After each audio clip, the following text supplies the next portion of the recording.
네, 여러분 안녕하십니까. 박재홍입니다. 3.1운동 100주년 그리고 대한민국 임시정부 수립 100주년을 맞아서 우리의 자랑스러운 역사를 기념하고자 하는 움직임 그 어느 때보다 활발한데요. 그래서 오늘 3.1절을 맞아서 CBS가 특집 좌담회를 준비했습니다. 1919년부터 2019년까지 지난 100년간 한국 기독교는 무엇을 했는가, 그리고 앞으로 한국 기독교는 무엇을 해야 할 것인가, 이 두 가지 큰 질문을 가지고 오늘 특집 좌담회를 진행하겠습니다. 자, 오늘 자리에 특별히 모시기 어려운 네 분이 함께해 주셨는데요. 먼저 대한예수교 장로회 통합의 최기학 총회장님 함께해 주셨습니다. 어서 오십시오. 안녕하세요. 네, 고맙습니다. 이어서 대한예수교 장로회 합동의 전계헌 총회장님. 네, 안녕하세요. 네, 고맙습니다. 그리고 민관합동 대통령 직속 3.1운동 100주년 기념사업 추진위원회 기억기념 분과위원장을 맡고 계십니다. 윤경로 교수님, 네, 어서 오십시오. 반갑습니다. 그리고 KBS 역사저널 그날을 비롯해 CBS 3.1절 특집 다큐멘터리 맹활약하셨죠. 젊은 역사학자 심용환 작가님도 함께하셨습니다. 어서 오십시오. 네, 안녕하세요. 네, 이렇게 네 분이 함께해 주셨는데요. 올해로 3.1운동이 100주년이 됐습니다. 그만큼 관심이 높은 3.1절이 됐습니다. 그야말로 교회, 학계, 정부가 기념하고 있는 활동이 굉장히 많습니다. 먼저 우리 심용환 작가님 강연 현장에도 많이 가셨을 텐데 네네. 학생들의 반응이 어떻습니까? 올해 100주년 3.1운동 그런 것을 좀 전하실 때. 네, 일단은 뭐 100주년이라는 것 자체에 대한 의미 부여는 워낙 사회적으로 하니까 관심이 높은 것 같고요.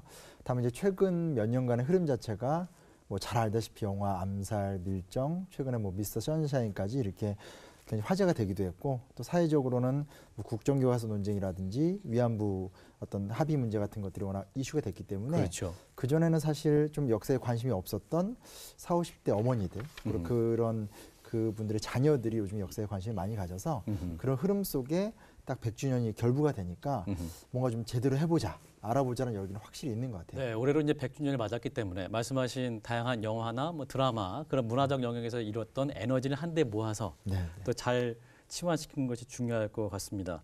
자, 말씀하신 것처럼 한국교회 그리고 온 국민이 3.1운동에 관심을 많이 갖고 있는 그런 해가 됐는데 일단 그 역사적인 평가를 한번 내리면 좋을 것 같습니다. 윤경로 위원장님께서 학자이시니까 또 어떤 의미를 예, 3.1운동의 역사적 의미는 그게 한마디로 말하기 어려울 정도로 여러 가지가 있는데, 뭐 우선 첫 번째 제일 중요한 거는 그 100년 전의 상황은 우리가 일제의 말하자면 식민지화에 있었기 때문에 네.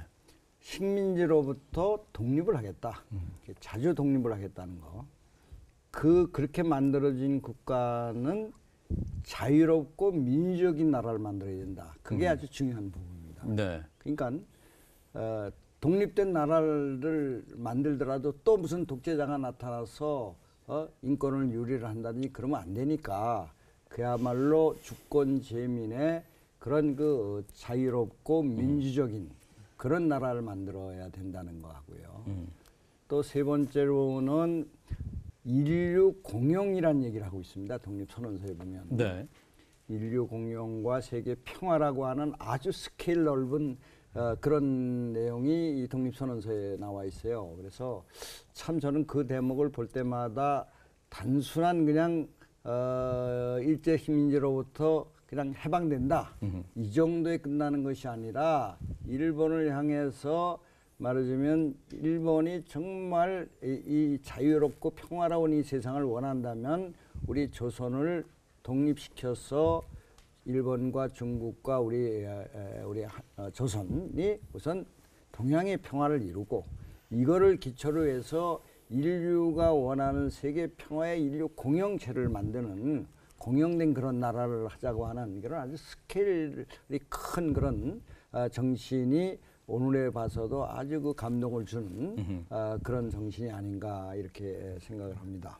네, 그래서 이 3.1운동으로 축소할 것이 아니라 3.1혁명으로 칭해야 된다. 이렇게 또 우리 교수님께서 말씀하고 계신 거죠? 예, 제가 이제 이 3.1운동을 3.1혁명이라고 하자는 것은 3.1운동이 있고 꼭 40일 만인 1919년 4월 11일 날 상해에서 대한민국 임시정부가 수립되잖아요. 예.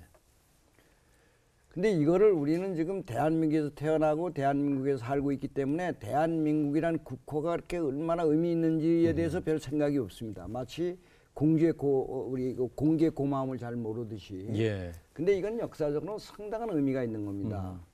그 앞 시대, 그러니까 일제 시대의 35년, 사실은 우리가 대외적으로는 1905년 12월에 을사늑약으로 외교권을 박탈당했기 때문에 우리나라는 대외적으로는 이미 나라가 아니었습니다. 네. 그렇게 따지면 40년을 일제의 식민 통치를 당했는데 그래서 그 시대는 우리 역사로 보면 그런 공백입니다. 그때 역사의 주체는 통감부와 총독부였지 우리가 역사의 주체가 되지 못했어요. 그래서 우리 역사로 볼 땐 그 시기는 순환의 시기였을 뿐만 아니라 우리 역사에서는 빼놓은 역사다. 공간의 역사다. 공백의 역사다. 이래 놓고 앞시대를 보면 앞시대가 무슨 시대였습니까? 대한제국의 시대였잖아요. 응? 그러니까 대한제국에서 이제 대한민국이 탄생한 거야. 말하자면 황제가 통치하던 그런 봉건적인 군주가 통치하던 그런 봉건사회로부터 벗어나서 말하자면 백성이 나라의 주인이라고 하는 민국이 됐다 이 말이에요. 네. 그러니까 제국의 시대에서 민국의 시대로 역사가 전환이 된 겁니다. 그런 의미에서 3.1 혁명이다. 그렇다면 이거는 말하자면 제국에서 민국으로 바뀌었다면 이거는 혁명 아니냐. 3.1 운동을 3.1 혁명으로 좀 더 업그레이드 시켜보자. 뭐 이제 그런 얘기가 최근에 이렇게 좀 회자되고 있고 정치계에서도 얘기가 되고 있는 것 같습니다. 예. 자, 우리 윤 교수님께서 짧은 강의를 해주신 것처럼 이 3.1 운동이 아니라 3.1 혁명이다. 라는 역사적 의의에 대해서 좀 짚어주셨는데 우리 심영원 작가님이 좀 간단하게 좀 첨언해 주시면. 네. 지금 말씀 너무 잘해 주셨고요. 다만 이제 최근에 이제 논의가 시작이 돼서 아마 조금 더 많은 토론이나 숙고의 과정 또 학계의 전반적인 동의의 과정이 필요할 것 같고 이런 논의를 이제 학계에서 100주년을 맞아서 진지하게 화두를 던졌기 때문에 또 역사학계가 또 시민들이 고민하면서 왜냐하면 의미를 바꿔나간다는 건 그만큼 또 우리가 더 큰 책임감을 갖고 다음 100년을 써내려간다는 얘기가 되니까 예. 선생님께서 이제 그 말씀을 잘 해주신 것 같고요. 이게 우리 역사에 당연히 큰 사건인데 이게 또 외국의 어떤 해방사에 굉장히 큰 영향을 줍니다. 그래서 네. 가장 대표적인 사건은 이제 오사운동인데 중국이 우리보다 먼저 신해혁명을 성공하긴 했지만 그 이후에 중국이 굉장히 아주 힘들었던 군벌 정권 시대로 들어가거든요. 네. 근데 그 당시에 우리나라에서 3.1 운동이 일어나니까 당시 거의 모든 중국의 언론이라든지 중국의 지식인들의 글들을 보면 조선인을 보라. 우리는 무엇을 할 것인가. 어허. 이런 식의 글이 거의 반복적으로 그렇군요. 생산이 되고 아까 선생님께서도 말씀하셨지만 순원 같은 인물들이 아니, 나라 망한 지 10년 만에 어떻게 이런 사건을 일으킬 수 있냐 놀랍다라든지 예. 또 푸스넨 같은 사람은 이렇게 일어난 것도 대단하기도 한데 어떻게 이 사람들이 그때 그냥 단순한 분노가 아니라 물론 분노가 있었겠지만 일어나면서 평화와 공의를 얘기하면서 제국주의의 모순을 또 비판하고 그러면서 좀 새로운 세계 평화를 이야기하는 어떤 그런 담대한 그러니까 오히려 좀 우린 자꾸 이렇게 좀 온건해 보이지만 그런 어떤 진정한 평화 정신이 더 대단하게 많이 느껴지면서 중국의 혁명 지도자들한테 굉장히 큰 영향을 줬던 건 뭐 정설이고요. 그 외에도 뭐 베트남의 독립운동가였던 호치민이라든지 혹은 나중에 이제 중국 공산당에서 중요한 역할을 했던 저우얼라이 같은 사람들도 굉장히 거기에 자극을 많이 받고 자신들의 민족운동이나 혹은 또 이제 그 한인들, 조선인들의 독립운동 같은 걸 지지하거나 하는 일화들은 많습니다. 다만 오해하면 안 되는 게 우리가 그렇게 해서 영향을 다 줘서 우리 뜻대로 다 흘러갔다. 이건 조금 과격한 거고 네네. 다만 우리가 동아시아의 어떤 그런 변화 역사에 아주 긍정적인 물꼬도 이렇게 튀었다 정도로 자부심을 가지면 어떨까라는 생각을 해보게 됩니다. 네, 두 선후배 역사학자를 모시니까 굉장히 잘 정리되는 것 같습니다. 후배라고 하기 제가 너무 제자 정도. 예, 너무나 잘 들었고요.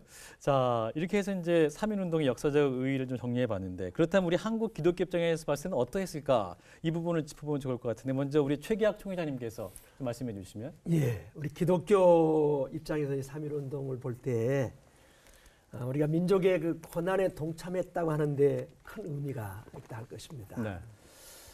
우리 기독교는 그 초기 선교부터 우리 신앙의 선배들이 애국 계몽 운동을 하셨고 또 농민 운동 또는 국채 보상 운동에 앞장을 섰습니다.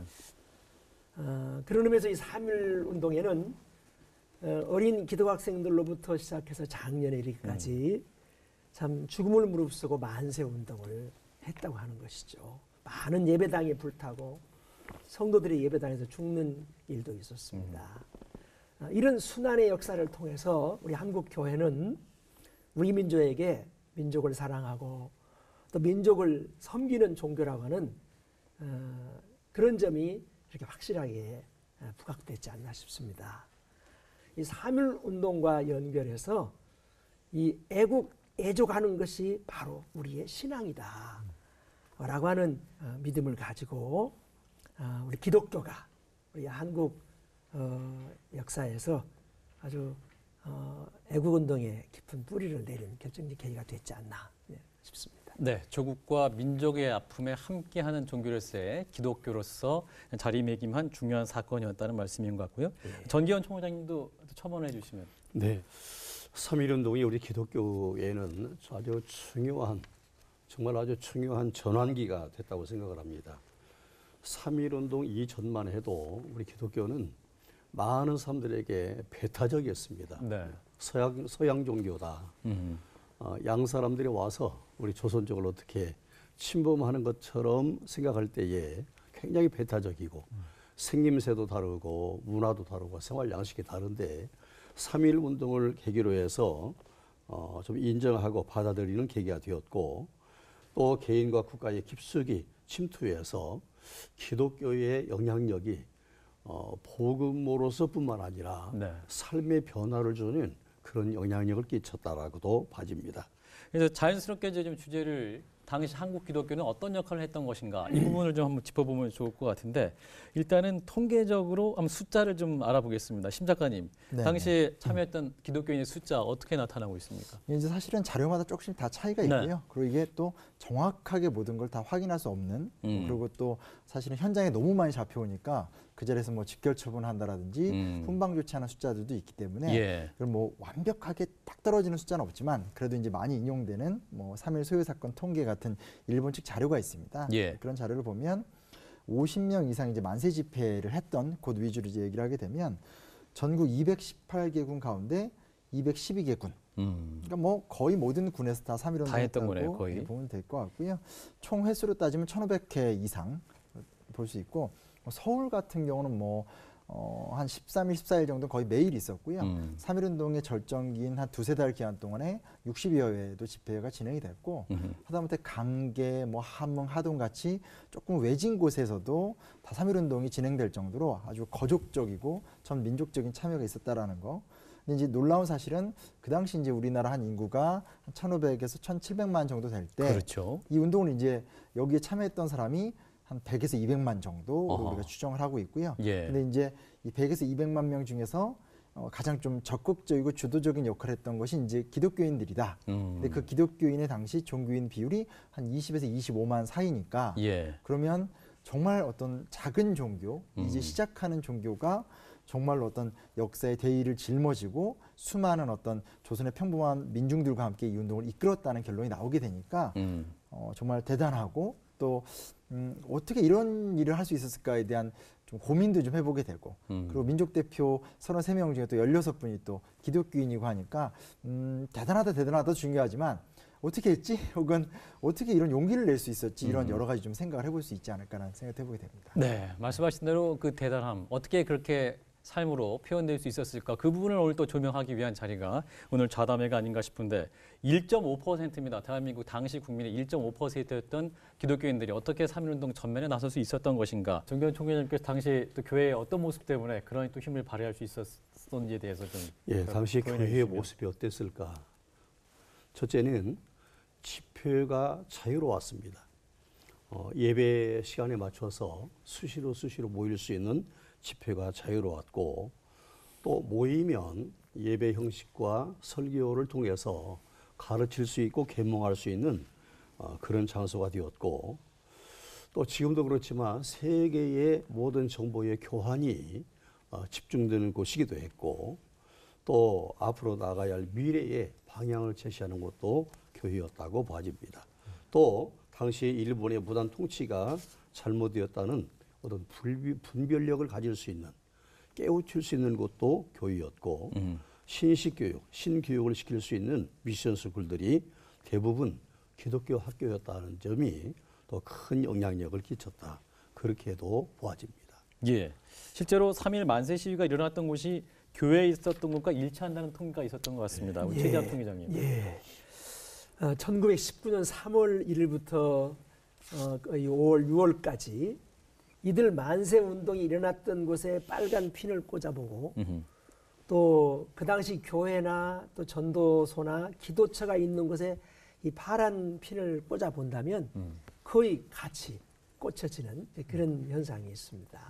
당시 기독학교 학생들은 만세를 부르다가 학교가 휴교가 되면 독립선언문과 태극기를 가지고 자기 고향으로 돌아가서 만세운동을 벌임으로 해서 만세운동이 전국으로 확산되는 데 기여했다고 할 수 있을 것입니다.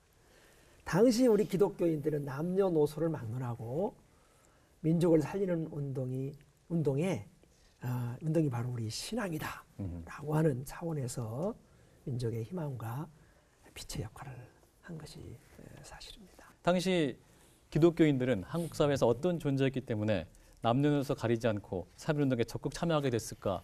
그 의미를 한번 좀 짚어보면 좋을 것 같은데 심 작가님 한번 말씀해 주시죠. 뭐라고 할 수 있을까요? 그러니까 숫자는 적지만 그들이 가장 목말라 있었던 네. 사람들. 사실은 기독교가 주로 전파되었던 지역이 현재 널리 알려졌지만 주로 평양을 중심으로 한 평안도잖아요. 그렇죠. 근데 조선 후기 때 기록 같은 걸 보면 남강 이승원 선생 같은 분도 우리 평안도에는 신분이 없다라고 얘기할 정도로 좀 조선 사회의 아웃사이더들. 그래서 예. 기독교를 더 적극적으로 받아들이면서 어떤 그 미국인 선교사들이 보여줬던 새로운 정치 제도라든지 시스템 같은 거에 대해서 더 익숙해지고 하면서 인재도 빨리 길러내고 그 인재들이 좀 기존의 의병 운동 같은 것보단 더 선진적인 애국계몽이라든지 독립전쟁의 역할을 또 하거든요. 그래서 그런 어떤 신앙과 그 신앙이 보여주는 어떤 선진성 같은 것들이 결합되지 않았나 뭐 이런 생각도 같이 해보게 네, 됩니다. 근대 지식을 전할 수 있는 그 주요한 통로가 되기도 했었고 네네. 또 당시의 교회 조직이 당시에 이제 조직성을 가질 수 있는 그런 기관이 별로 없었기 때문에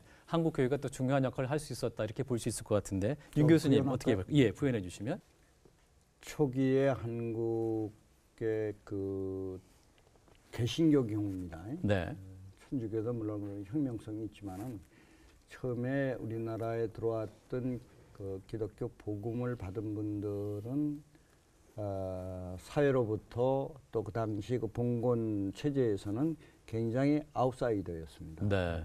그런 분들이 복음을 듣고 주로 이제 중국에서부터 시작이 되는데 이분들이 그 성경을 보고는 그 전에 노노맹자만 보다가 성경 말씀을 보고는 그야말로 새하늘과 새 땅을 봅니다. 그렇죠.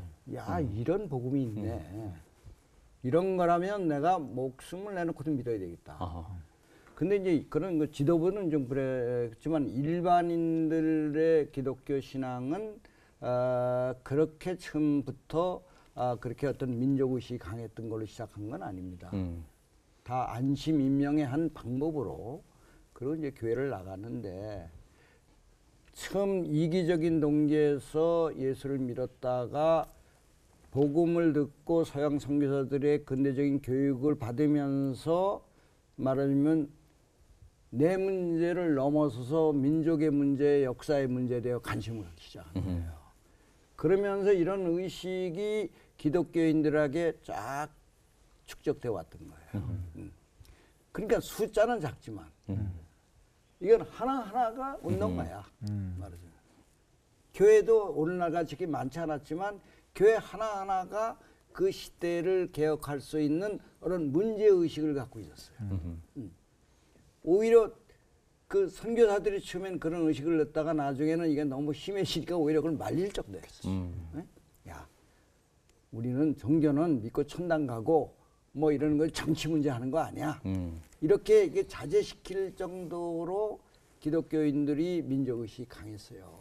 그런 것이 이제 19년에 연결된 거죠.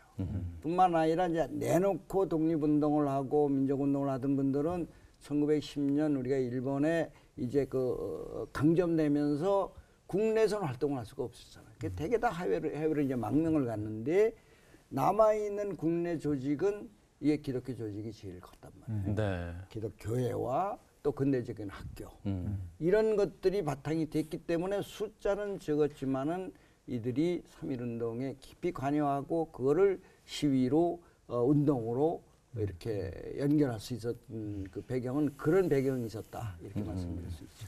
그렇군요. 당시 민족의 아픔과 그리고 복음이 주었던 그 충격이 공명이 일어나면서 3.1운동, 혁명까지 이어졌다라고 볼 수 있을 것 같은데 그럼에도 불구하고 당시에 이제 봉건 유교 사회 전통이 그대로 남아있는 사회였기 때문에 당시 어떻게 이렇게 평민들에게까지 그런 우리 기독교의 정신이 잘 전달될 수 있었을까? 한국 교회사적으로도 좀 중요한 연구 대상이 될 수 있을 것 같습니다. 전기현 총회장님, 당시에 이렇게 평민들까지 영향을 끼칠 수 있었던 배경은 뭐였을까요?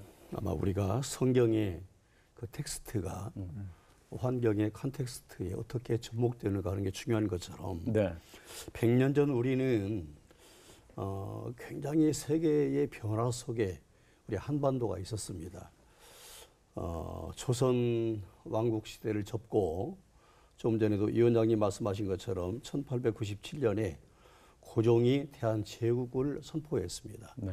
1904년에 러시아, 일본이 전쟁을 했는데 일본이 대승을 하고 6년 후에 일본이 대한제국을 강제로 국권을 다 강탈해 갔습니다. 자, 이러한 국가적인 위기 상황에서 우리 그 백성들의 의식이라는 것은 이건 법도 없고 정의도 없고 또 심지어 자기라고 할 것도 없고 한마디로 말해서 인간성이 말살되고 폭력이 지배하는 그런 시기였는데 그때 교회는 분명한 메시지를 정했다고 봅니다.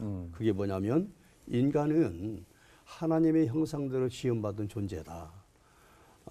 국권이 약하고 국력이 약하고 인권이 유린당하고 폭력을 당하는 그런 존재가 아니라 하나님의 형상으로 지음받은 존재다. 또 인간의 개인의 삶이 소중한 거다. 또 빈부의 차, 권력이 있고 없고 그 문제가 아니라 개인의 삶이라는 것은 소중한 것이다.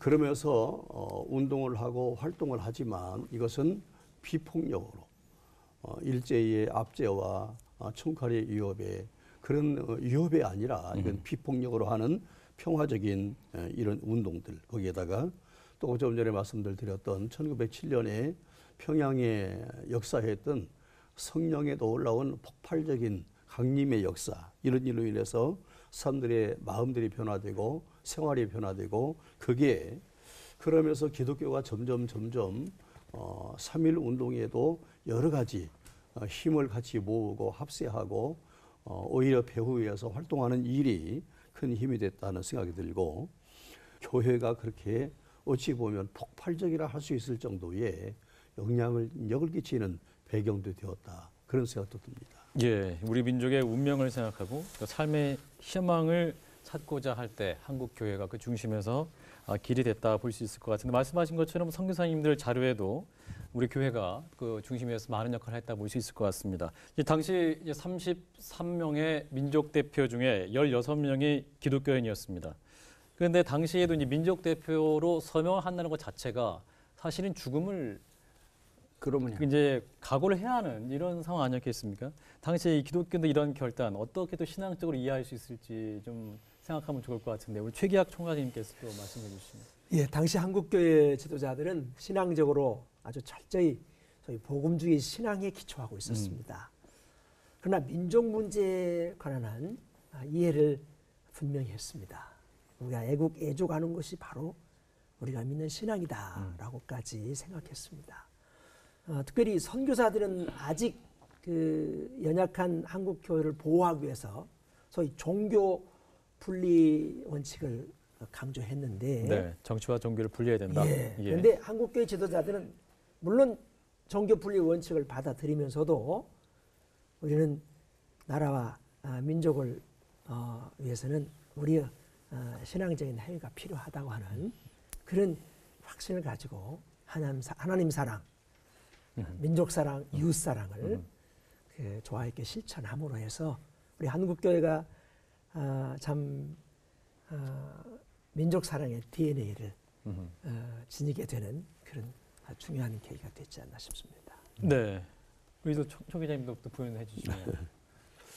우리 기독교의 본질적인 요소가 있습니다. 그 뭐냐면 우리 그리스도인들이 믿고 따르는 신앙과 삶의 가장 표준이 성경인데 네. 기독교인들의 특징은 하나님 말씀은 성경이 옳은 것이라 하면 믿을 뿐만 아니라 나라 민족을 위해서 이게 성경적으로 옳다 하면 생명까지 불사하는 그래서 순교자들이 많이 나오고 했는데 하나님 믿는 우리 그리스도인들이 역시 하나님 사랑하기 때문에 나에게 허락하신 이 땅도 사랑하고 나와 같이 살고 있는 민족도 사랑하는 그런 일들이 자연스럽게 이루어지기도 했고 또 우리가 얘기했던 선교사님들의 영향이 굉장히 좀 거국적이고 거시적인 눈을 열어주는데 큰 몫을 했다라고도 생각이 듭니다. 예, 주님을 사랑했기 때문에 우리 민족을 사랑했고 또 우리 민족과 국가를 위해서 헌신할 수 있었다라는 말씀인 것 같습니다. 또 그런 또 부분을 또 윤경로 교수님께서도 좀 짚어주시면 또 신앙적인 부분 함께 결합돼서 힘을 발휘하는 친구도 있는 것 같습니다. 그러니까 이제 신앙이라는 게 이제 처음엔 다 개인 신앙으로 시작하잖아요. 네. 그런데 초기에 우리 한국의 기독교를 믿었던 분들이 대개 그 서당을 다니다가 유교적인 백그라운드를 갖고 있던 분들 중에 많은 분들이 우리 초기 기독교의 지도자분 목사님들이 많이 됐습니다. 네. 근데 이제 저는 이제 그 부분을 좀 우리가 조명해 볼 필요가 있다고 생각하는데 이 토대가 유교적인 염치를 굉장히 중요시했던 우리 문화가 있어요. 체면이라고 볼 수 있을 것 같고. 그럼요. 네. 그런데 그런 것이 농안할 수 있었던 것도 그 시기에는 1910년대까지는 그런 것이 기초가 돼 있기 때문에 신앙심도 개인의 윤리만이 아니라 그런 사회적인 윤리, 그다음에 사회적인 책임감 이런 것들로 승화되면서 말하자면 초기에 기독교인들을 숫자는 작았지만은 영향력이 컸던 거 아닌가 이제 이런 생각이 듭니다. 예. 네. 우리 또 심 작가님은 젊은 역사학자로서 네. 또 우리 선배들의 신앙을 또 네. 우리 오늘 사는 우리들이 또 본받을 분이 굉장히 많이 있을 것 같아서 어떤 부분을 또 조명하면 좋을까요? 글쎄 뭐 약간 다른 각도긴 한데 사실은 그러니까 아까도 선생님께서 천도교 얘기를 하셨지만 네. 천도교는 당시에는 아주 중앙교단 힘이 강했고 예. 중앙교단 중심으로 진행이 됐다라면 한국교회 당시 한국교회 같은 경우는 굉장히 개교회 원래 지금도 그렇지만 개교회 그렇습니다. 성격이 강해서 오히려 좀 이렇게 그것 때문에 갖고 있는 자율성의 힘이 좀 컸던 것 같아요. 그래서 사실은 선교사분들 중에서도 스코필드라든지 이런 분들은 아주 인권 같은 것들을 중요시 여기면서 다 제한미학살 사건도 다 사진 찍고 중국이나 또 미국 장로회 기관지 같은 데다가 다 어떤 보고서도 보내면서 이 사건을 또 해외에 알리기도 했고 네. 또 한편에서는 또 다른 선교사님들은 이제 교회가 크는데 이거 나가면 어떡하냐 할 때 이제 근데 이제 하나로 통일이 돼 있지 않으니까 같은 하나님 안에서 믿지만 이제 그런 것들이 약간의 다양한 차이를 보이면서 힘을 또 발휘하고 도산한창호 선생 같은 경우도 사실은 평양 대각성 운동에 대해서 그렇게 마냥 긍정적이지는 않았거든요. 그러니까 지금 민족을 위해서 우리가 싸워야 되는데 왜 너무 내 개인 구원으로만 가고 있지 않느냐라는 비판도 사실 하셨지만 이런 여러 가지 모습들이 함께 어우러지면서 3.1운동 속에서 또 선교사들은 선교사들대로 민족의 독립운동에 큰 영향을 주고 또 어떤 독립운동가들이라든지 또 민중들이 이런 선생님께서 말씀하신 어떤 그런 민족적 책임을 감당하는 모습들이 있었기 때문에 건강한 어떤 개교의주의 이런 것들이 또 당시에 다른 종교와는 또 다른 어떤 독특한 우리만의 매력이 아닐까. 그런 것들에 대해서도 우리가 한번 좀 짚어보는 거 어떨까 이런 생각도 해보게 됩니다. 네, 당시에 또 한국 교회가 갖고 있었던 자율성 그것이 또 한국 교회의 힘이 돼서 네. 우리 민족의 아픔을 함께하는 더욱더 적극적일 수 있었다라는 말씀인 것 같고요. 무엇보다 당시 한 알에 썩는 미랄이 돼서 십자가를 졌던 우리 믿음의 조상들, 선조들을 우리는 또 기억해야 될 것 같습니다. 당시 민족 대표 16인에 대한 조명 요즘 더욱 본격화되고 있는데 윤 교수님 우리가 좀 기억해야 될 분들 몇 분을 좀 소개해 주신다면? 이번에 그 100주년을 맞으면서 이렇게 자료를 다시 보니까 네. 우선 민족 대표 33인에 대한 열전이 50년대인가 아주 묘하게 나온 게 하나 있고 없어요. 그래서 참 우리가 이렇게 우리 역사를 그러니까 3.1운동 하면 국민적으로 딱 떠오르는 인물은 유관순 누나야. 맞아. 이거 뭐 여론조사에 이렇게 나왔다고 하더라고요. 예. 근데 유관순 열사를 제가 폄하하는 게 아니라 그분과 같은 그런 옥살을 당하고 고난을 당한 분들이 수도 없이 많습니다. 이제 내일 모레 저 서대문 형무소에 수용했던 분들의 지금 이제 그 자료를 좀 정리해서 그것도 제가 좀 책임을 맡고 있는데 그 예. 책이 나올. 근데 그걸 보면은 정말 유관순 같은 그런 고난과 그런 그 죽음을 당하신 분들이 한두 분이 아니에요. 근데 우리는 너무 이렇게 그냥 유관순 이렇게 그냥 한 분으로 대표성을 주었는데 이런 거에 대한 연구가 우리가 안 돼 있다. 마찬가지입니다. 이 33인에 대해서도 한 분 한 분을 연구해서 정말 해야 되는데 우리 기독교계만 해도 그렇지 않습니까? 우리가 3.1운동 하면 우리 기독교가 대표로 16분이나 있었다.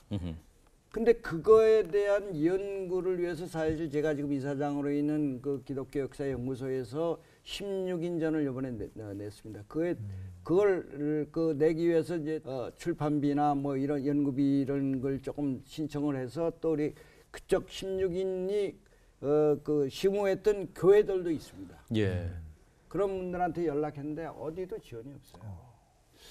그래서 한국 교회가 저도 교회 장로입니다만은 네.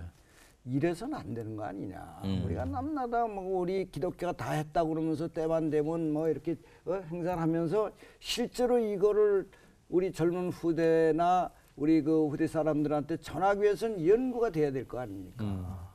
근데 그런 거에 대해서 우리 총회장님도 오늘 나오셨으니까 좀 관심을 가지시고 투자해야 됩니다. 예. 그리고 젊은이들한테 그 공과 시간이고 교회 학교에서도 그런 가르쳐야 되지 않겠어요.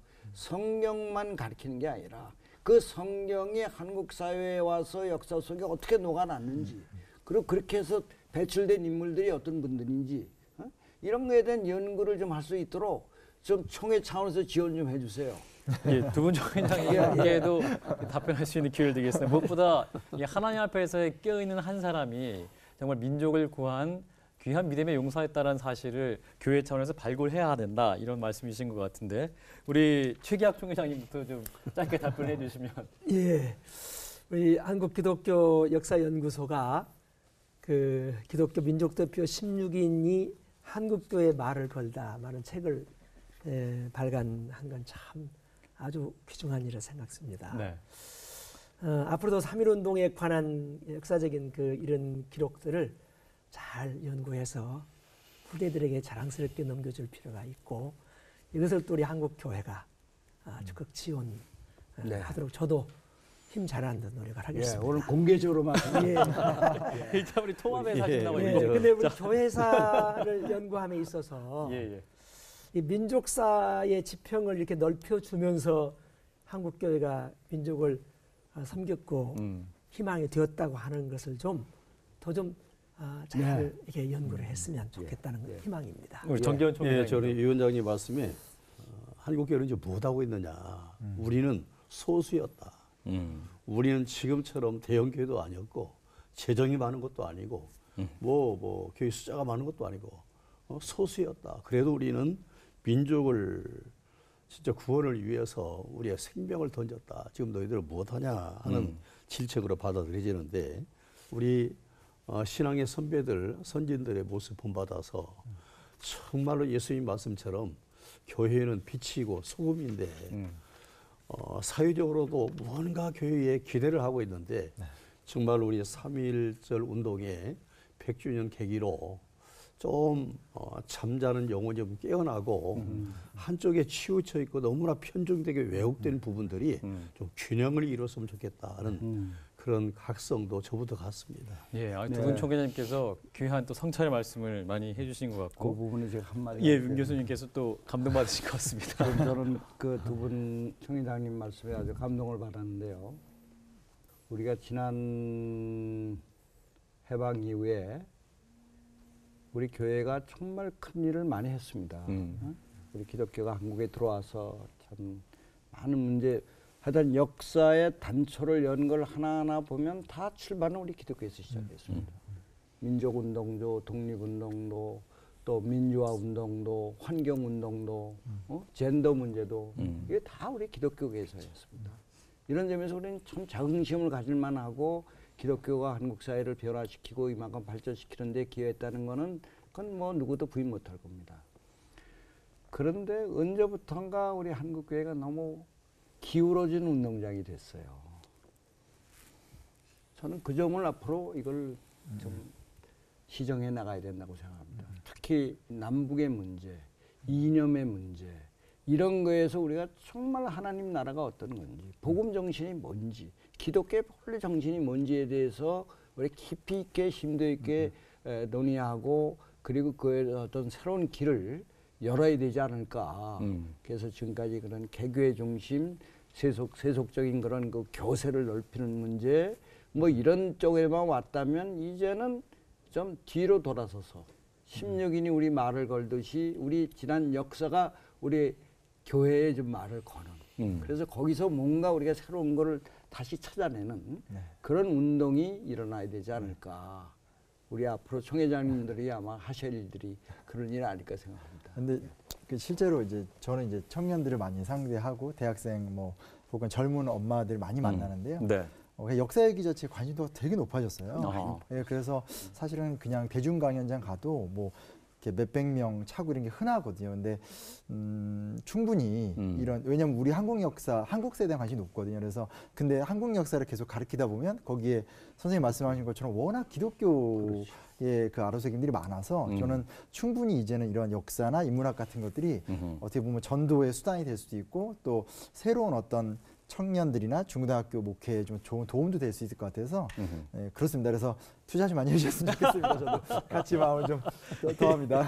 예, 두 분 총회장님께서 또 함께 하시겠다고 말씀하셨기 때문에 또 두 분 역사학자들께서 함께 또 동참해 주시면 좋겠고 이제 16인 말씀하셨습니다만 유관순 열사도 말씀하셨습니다만 그럼에도 불구하고 이 독립운동에 참여했던 어떤 기독교인들에 대해서 남성 중심적이다라는 지적이 많이 있죠. 그래서 최근에는 또 여성 독립운동가에 대한 관심 기울여야 된다 이런 지적도 굉장히 많습니다. 심 작가님 실제로 어떤 분들을 좀 기억할 수 있을까요? 그러니까 아까 선생님 말씀하셨지만 사실은 너무 유관순 누나라는 네. 거에 너무 얽매여 있고요. 사실은 당시에 보면 이렇게 그 3.1운동 일지를 확인하다 보면 그냥 거의 매일매일 이 시위를 준비하고 투쟁하는 게 거의 여학교입니다. 그래서 뭐 우리가 보통 이화학 당시에 유명하긴 하지만 배화학당 어디 학교 굉장히 많이 나오고 있고요.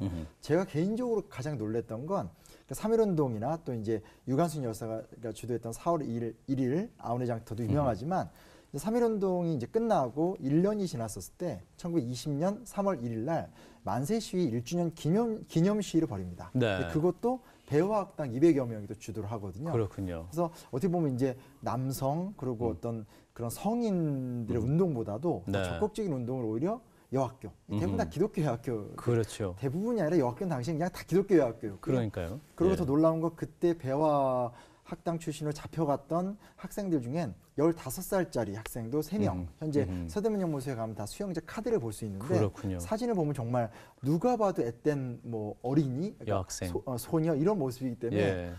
정말 이렇게 뭐 누구 한 명 한 명 기억하는 것도 중요하지만 그때 이렇게 복음을 받아들이고 복음 안에서 민족을 사랑했던 여학생들이 신앙 안에서 이렇게 누구보다 먼저 싸웠다는 것 자체를 이제 좀 한 명 누구를 영웅시하는 것보다도 그들이 그렇게 했다는 것 자체를 좀 기억해 줄 때가 되지 않았나 좀 생각도 해보게 네. 됩니다. 많은 여성분들이 그렇게 독립운동, 만세운동에 참여했다는 것 자체가 사실은 기독교의 큰 공헌이죠. 네, 네. 선교사님의 공로죠. 우리 선교사님이 들어와서 뭐 문명 퇴치도 했고 얼마나 남존여비가 심했습니까? 예, 예. 여성 해방도 시키고 그게 큰 결과물로 네, 나타났다고도 보아집니다. 맞습니다. 그렇습니다. 네. 한국 기독교의 역할 그리고 그 안에 있었던 숨은 영웅들의 이야기까지 두 분 학자들과 또 목사님께서 말씀을 해주셨습니다. 이제 거의 정리를 할 시간이 된 것 같은데요. 잠깐 말씀하셨습니다만, 오늘날 한국 교회 이제 안타깝게도 많은 분들이 이제 지난 100년 전에 우리 한국 기독교의 짠맛을 잃지 않고 있느냐, 잃고 있다 이런 진단을 좀 많이 하고 계신다. 그래서 가장 큰 이유는 무엇이고 앞으로 우리가 어떻게 변화해야 될 것인가 이 부분을 좀 짧게 짚으면서 오늘 시간 마무리를 향해 가도록 하겠습니다. 먼저 윤경로 교수님께서 좀 짚어주시면. 예, 지금 짠맛을 잃어간다는 말씀하셨는데 이게 이제 그렇죠. 이 짠물에다가 물을 자꾸만 타면 이게 짠맛이 없어지잖아요. 네. 그러니까 교세는 이제 상당히 늘어나는데 제가 청문환교회 100년사를 쓰면서 1907년도 자료를 보니까 그때 세례 문답을 받는 게 그렇게 엄격했더라고요. 한 번에 세례 문답에 합격한 분이 한 분도 없어요. 3번은 봐야 돼요. 그러니까 그때는 지금 생각하는 참 예수 믿는 분들이 없으니까 그냥 오면 아유 어서 오십시오 이럴 것 같은데 그렇게 철저하게 했어요. 크리스찬이 되기 쉽지 않았다. 그렇지. 네. 그렇게 하면서 직업이 뭐냐. 성수주의를 하지 않으므로 대기. 이렇게 해가지고 그렇게 엄격하게 예수 믿는 거가 그렇게 쉽지 않았어요. 근데 우리 같은 오늘날 보면 참 굉장히 예수 믿기 편해졌잖아요. 그래서 어떤 우리가 문제가 생기면 초심으로 돌아가자는 얘기를 많이 하지 않습니까? 네. 난 마찬가지라고 생각합니다. 이게 100년을 맞으면서 우리 3.1운동 때 우리 기독교가 이렇게 참 희생도 많이 됐고 뭐 16인이 있었고 이제 이런 얘기는 요 정도 하고 네.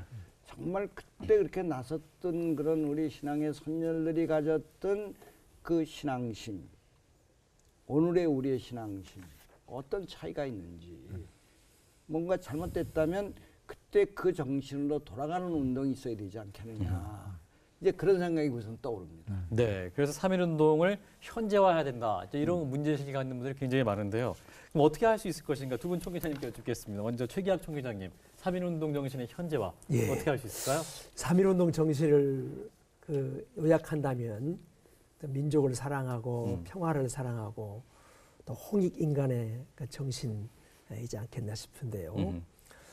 100년 전에 우리 한국교회가 확고하게 가진 기독교적 가치가 있다고 한다면 정말 평화를 사랑하고 민족을 참 독립을 구가하는 그런 일이라고 한다면 앞으로도 우리 한국교회가 가진 큰 과제 중 하나가 있다면 우리 은 교수님 말씀하신 것처럼 이 평화적인 남북교회와 통일을 위해서 다시 한번 우리 한국교회가 또 우리 민족을 이끌어가는 그런 견인차 역할을 해야 되지 않나 싶은데 저는 우리 교단의 소위 이북노회에 속한 교회 목사입니다. 아, 그러시군요. 예. 예. 그래서 북한 선교에 대해서 매우 정치적으로나 어떤 그런 데 구애받지 않고 나도 선교적이고 공격적인 그런 그 활동을 해왔습니다만 네.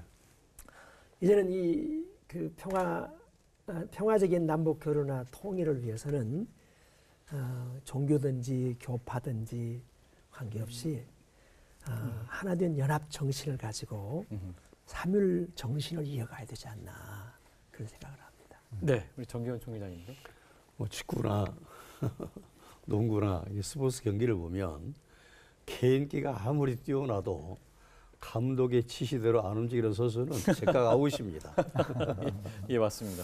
마치 개교회 중심으로 엄청나게 일을 하는 것 같지만 개교회가 아니라 한국교회 또 교단이 아니라 역시 한국을 대표하는 교회 그런 공동체 의식을 가졌으면 좋겠고 3.1 운동 당시의 그 신앙의 현재와 또 지금 현재 교회의 미래와 다 같은 이야기라고 보아집니다.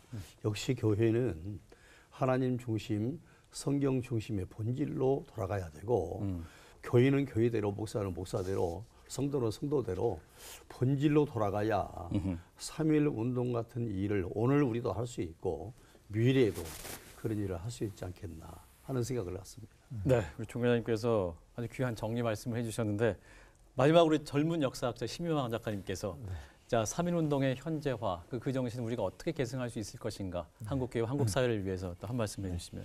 저는 이제 아까 목사님께서 말씀하셨지만 저도 이제 이북 오도민 집안의 자녀예요. 그래서 할아버지께서 이제 어릴 때 보면 매번 이제 그 명절 때 보면 혼자 저 데리고 이제 임진가 가서 꼭 이렇게 말없이 바라보다가 손잡고 오시고 하던 게 이제 기억이 나는데 김규식 장로, 뭐 김구 선생 같은 분 다 기독교인들인데 그분들이 사실은 아까 총 회장이 말씀하신 것처럼 이념을 뛰어넘는 어떤 민족의 화해를 위해서 사실은 어떤 인생을 거셨던 분들이잖아요. 그래서 그런 것들이 좀 다시 한번 좀 생각이 나고 그런 역할을 아무도 할 수 없는 역할이지만 정말 믿기 때문에 또 하나님의 어떤 역사하신 믿기 때문에 저희만이 할 수 있다는 생각을 해보게 되고요.